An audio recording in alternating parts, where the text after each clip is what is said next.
Some of you don't know this, but my boyfriend and I recently went to visit Costa Rica for a visa reset and to also meet up with a friend that's a programmer and was helping Andrew with his tech project. So we spent 6 days and 5 nights in Costa Rica. We got an Airbnb with a pool in Jaco Beach, and we spent our days going swimming, watching sunsets, exploring the jungle and the wildlife in the nearby towns like Tarcoles, Manuel Antonio, and visiting museums in the capital, San Jose, and a few other places. So here's what I thought of Costa Rica overall. To me, it was slightly underwhelming and not what I was expecting. We heard all over the internet that Costa Rica is a tax haven, that it's a place where Americans can go to escape regulations and fees and high prices, that you can live a luxury life in a beautiful paradise for cheap, and that it's safe. Unfortunately, Costa Rica, for me, didn't feel like much of any of those things. And I'm learning that I should be vetting a lot of what I read on the internet because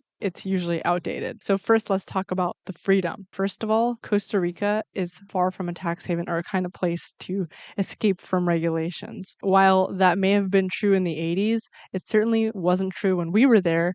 Like most Western countries, they have taxes and regulations on just about every aspect of society, whether it's transportation, very high corporate taxes, income taxes, and sales taxes, a high barrier for residency, and things like Uber being illegal. And sure, while Uber is also technically illegal in Colombia, where we were also living at the time, there are far more options in terms of getting around. And the rule isn't really enforced in Colombia. Everybody uses Uber. And the best part is that, unlike in Costa Rica, where the taxi drivers were actually throwing Uber drivers under the bus right in front of our faces and trying to get them in trouble with the cops, we didn't notice that happening in Colombia. All right, now let's talk about prices. The prices in Costa Rica are very high. I mean, higher than the United States, higher than Los Angeles or New York City.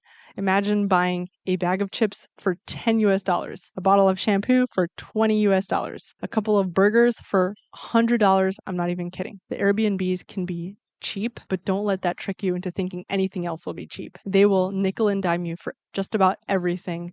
There will be a fee for everything, no matter where you go, especially if you're a gringo, and it'll be more expensive than anything you're used to in your home country. So where do they get off charging these ridiculous prices that they're doing? I'm not sure, but I think it has something to do with the type of people that come to Costa Rica.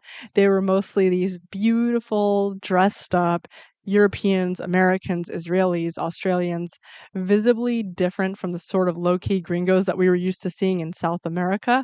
So maybe just in these very expensive places in the West, Costa Rica is still seen as like a cool, affordable getaway. We had dedicated a day to seeing the national museums in San Jose, and aside from being, to me, underwhelming and small, they were unreasonably expensive to the point that we just ended up spending the rest of our day in San Jose at Starbucks, where at least there was Wi-Fi and air conditioning, and we just skipped the rest of the museums that day. Now let's talk about the quality of life in Costa Rica.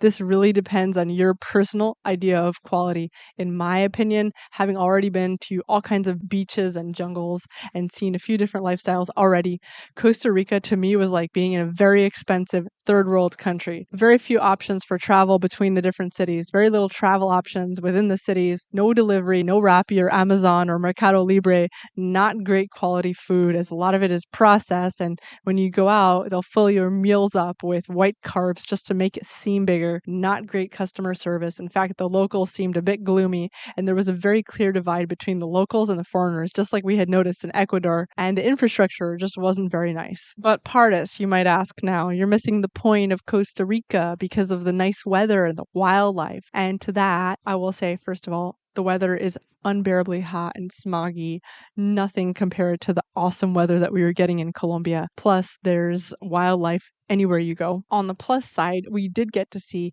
crocodiles, howler monkeys, and toucans in Costa Rica nature, which was actually very cool. And also the jungles in general were very majestic. So that actually might have made our whole trip worth it. And we still had a lot of fun and we were laughing the entire time. Now let's talk about safety. Another positive thing that I'll say about Costa Rica is that for the most part, the towns and buses going between the towns felt very safe. We actually felt like we could leave our bags lying outside in plain sight site, and we weren't scared that anybody was going to run and take it. So that was very valuable, and probably why we also saw a lot of young, beautiful Western women feeling safe in Costa Rica, which we aren't used to seeing as much in Colombia, since usually young Western women are usually going to gravitate towards safer countries. Costa Rica is very safe, unless you take into account the rough parts of San Jose and the panhandlers, which you'll find probably in any very touristy area. So there you have it. I gave you my raw, summarized opinion of Costa Rica, and I'm sorry that it's such a mostly negative opinion, but as you know, I hate being fake and sugarcoating things, and I like expressing myself. If I like a place, I'll tell you.